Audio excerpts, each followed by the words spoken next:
menjadi seorang pelakon?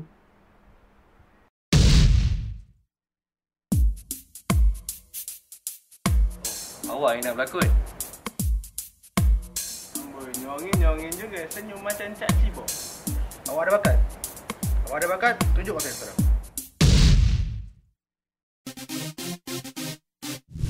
Kau memang nak tak kena budi betul lah. Aku dah bela kau daripada kecil sampai besar.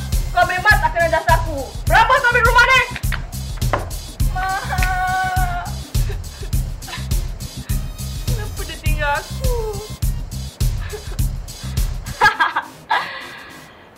Kalau aku dapat dia, bunuh dia.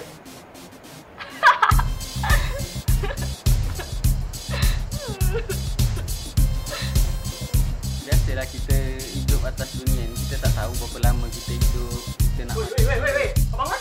Kau bangun? yang finali. Pasal saya, kursi aku.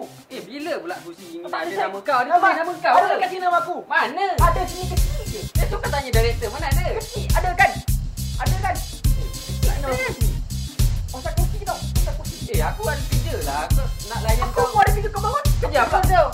Aku pun nak pergi ceramah juga. Jadi jasa aku. Aku jangan jasa aku.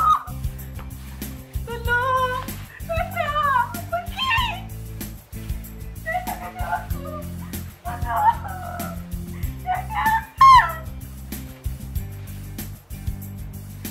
Sayang.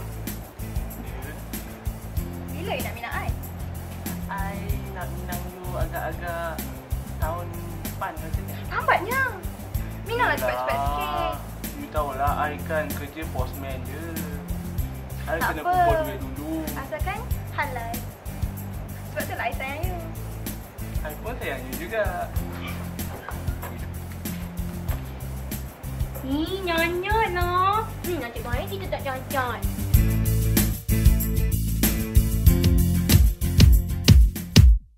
Anda ada bakat dalam dunia lakonan? Hadirlah ke uji bakat kami pada 18 dan 19 Februari 2014 bertempat di Dewan KCV.